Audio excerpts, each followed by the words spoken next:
अस्सलामुअलैकुम दोस्तों, मैं हूं आपका ट्रेनर सरब नवाज और आज हमारा टॉपिक है विच वर्सेस दैट। यानी हम विच और दैट के ये दोनों डिफरेंसेस को पढ़ेंगे। ये दोनों अल्फाज बहुत कॉमन हैं। लोग अक्सर सोचते हैं कि ये एक ही चीज़ के दो अल्फाज हैं, लेकिन हकीकत ये है कि अगर आप विच और दैट का सही फ़र्क समझ गए तो आपकी इंग्लिश राइटिंग और स्पीकिंग एकदम प्रोफेशनल लगेगी। दोस्तों, सबसे पहले हम इसके बुनियादी फ़र्क को समझते हैं कि दैट और विच में क्या डिफरेंस है। दैट लाजमी मालूमात देता है और विच जो है सिर्फ इजाफी मालूमात देता है। दैट सेंटेंस का ज़रूरी हिस्सा होता है, जबकि विच जुमला मुकम्मल होता है, यह सिर्फ डिटेल देता है। दैट के साथ कोई कोमा नहीं आता, जबकि विच ज़्यादातर कोमे के साथ इस्तेमाल किया जाता है। अब हम कुछ ग्रामर की इस्तिलाहात को पढ़ लेते हैं, समझ लेते हैं। दैट रिस्ट्रिक्टिव क्लॉज होता है, वो पार्ट जो किसी चीज़ को डिफाइन करे, जबकि विच जो है वो नॉन रिस्ट्रिक्टिव क्लॉज है, वो पार्ट है जो सिर्फ डिटेल दे, मेन आइडिया से हटकर। अब हम इमेजिन करते हैं, एक बॉक्स के मदद से दैट और विच को समझते हैं।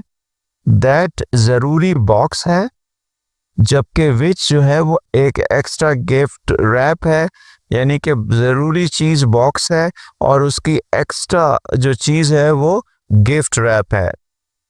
अब दैट को कुछ मिसालों की मदद से समझते हैं। दैट ऐसी मालूमात देता है जो जुमले का लाजमी हिस्सा हो। इसे हटाने से जुमले का मतलब अधूरा या गलत हो सकता है, जैसे कि the student that studies hard always succeeds. वो तालिब इल्म जो मेहनत करता है हमेशा कामयाब होता है। अगर दैट स्टडीज़ हार्ड हटा दें तो मालूम नहीं होगा कि कौन सा तालिब इल्म कामयाब होता है। The shirt that has black stripes is mine. कमीज़ जिस पर काले डिज़ाइन है वो मेरी है। ये हिस्सा बताता है कि कौन सी कमीज़। आप ट्राई करके देखें कि दैट वाला हिस्सा निकाल दें तो मीनिंग अनक्लियर हो जाएगा। अब हम विच की कुछ मिसालें पढ़ते हैं। विच ऐसी मालूमात देता है जो इजाफी वजाहत हो, इसे हटाने से भी जुमला अपना बुनियादी मतलब बरकरार रखता है, जैसे कि my phone which I bought last year is still working. मेरा फ़ोन जो मैंने पिछले साल ख़रीदा था अभी भी चल रहा है। फ़ोन अभी भी चल रहा है, ये बुनियादी मालूमात है। कब ख़रीदा, ये इजाफी डिटेल है। Her house which is near the lake looks beautiful. उसका घर जो झील के करीब है खूबसूरत लगता है। घर खूबसूरत है, झील के करीब होना एक इजाफी वजाहत है। अब बात नोट करने की यह है कि विच से पहले अमूमन कॉमा इस्तेमाल करते हैं और ये राइटिंग का गोल्डन रूल इसको आप कह सकते हैं। दोस्तों, दोनों के दरमियान फ़र्क को हम कैसे पहचानें? सवाल ये पैदा होता है कि दोनों के दरमियान डिफरेंस को हम कैसे पहचानेंगे। तो अगर आपका जवाब हाँ है, क्या ये मालूमात जुमले के लिए ज़रूरी है, तो फिर हम दैट का इस्तेमाल करेंगे।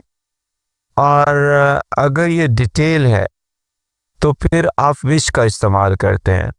इसको आप यूँ समझ सकते हैं कि दैट टाइट इन्फो है, यानी वो मालूमात जो बहुत ज़रूरी हो और जुमले का हिस्सा हो, जबकि विच वाइडन इन्फो है, यानी वो मालूमात जो इजाफी हो और तफसीलात बढ़ाए।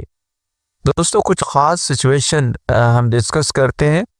कभी कभार आपको दोनों एक्सेप्टेबल लगेंगे, आपको लगेगा कि दैट भी लगा सकते हैं, विच भी लगा सकते हैं, जैसे कि the laptop that I use daily is fast. The laptop which I use daily is fast. आपने देखा कि इस जुमले में दैट और विच दोनों का हमने इस्तेमाल किया। तो अब फ़र्क क्या है? If you define the laptop, यानी अगर आप वाज़े कर रहे हो कि कौन सा लैपटॉप, तो फिर आप दैट का इस्तेमाल करेंगे। If you just describe the laptop, यानी अगर आप लैपटॉप की एक सिफ्त बता रहे हो, तो फिर विच का इस्तेमाल करेंगे। दोस्तों, राइटिंग और स्पीकिंग के डिफरेंस को हम समझते हैं। राइटिंग में डिफरेंस को लाजमी फॉलो करें। यानी कि लिखते वक्त इन चीज़ों का ख्याल करें कि जब आप स्पेशली फॉर्मल डॉक्यूमेंट्स, ऐसे या रिपोर्ट्स की बात कर रहे हो तो फिर आपने इन चीज़ों का ख्याल कर रखना होता है राइटिंग में। स्पीकिंग में लोग अक्सर दोनों को इंटरचेंजेबली यूज़ करते हैं, लेकिन आपको फ़र्क आना चाहिए ताकि आप प्रोफेशनल लगें। दोस्तों कुछ कॉमन मिस्टेक्स की बात कर लेते हैं। एक सेंटेंस है, the man which came yesterday is my uncle. ये गलत सेंटेंस है, यहाँ हमने विच की जगह दैट लगाना होगा। The man that came yesterday is my uncle, ये एक राइट सेंटेंस है। अगली मिस्टेक देखिए, I bought a bag that was expensive which I regret.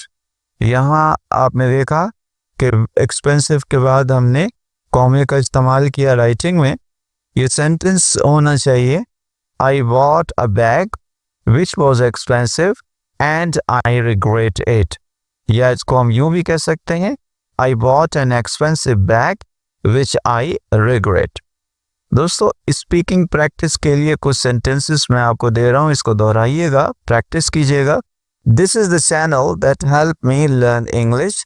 ये वो चैनल है जिसने मेरी इंग्लिश बेहतर की। My car which I bought in 2020 is still new. मेरी गाड़ी जो मैंने 2020 में ली थी वो अभी भी नई लगती है। He wore the jacket that had his name on it. उसने वो जैकेट पहनी जिस पर उसका नाम लिखा हुआ था। दोस्तों कुछ क्विज की मदद से हम इसको समझते हैं। अपना आंसर जो है वो कमेंट बॉक्स में ज़रूर लिखिएगा ताकि आपको समझ में आए और हम भी चेक कर सकें। The phone blank I lost was expensive. My room blank faces the garden is peaceful. The team blank wins will go to the finals. दोस्तों कमेंट बॉक्स में लिखिएगा कि which और that में से कौन सा वर्ड ज़्यादा बेहतर है। इसमें that और which में से किसी एक का इस्तेमाल करें।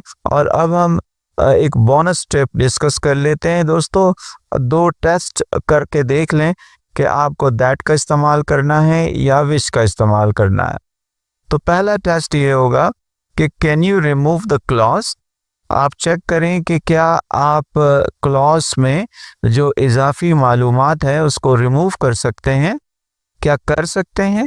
अगर ऐसा है तो फिर यूज़ करेंगे विच को, विच का इस्तेमाल किया जाएगा। दूसरा टेस्ट आप ये करके देखें कि is it helping identify something specific. क्या ये कोई ज़रूरी मालूमात है। अगर तो ये ज़रूरी मालूमात है, अगर ऐसा है तो फिर आप दैट का इस्तेमाल करेंगे। दोस्तों आज की वीडियो में हमने क्या पढ़ा, दैट रिस्ट्रिक्ट्स यानी कि दैट महदूद करता है, जबकि विच डिस्क्राइब्स यानी कि विच वजाहत करता है।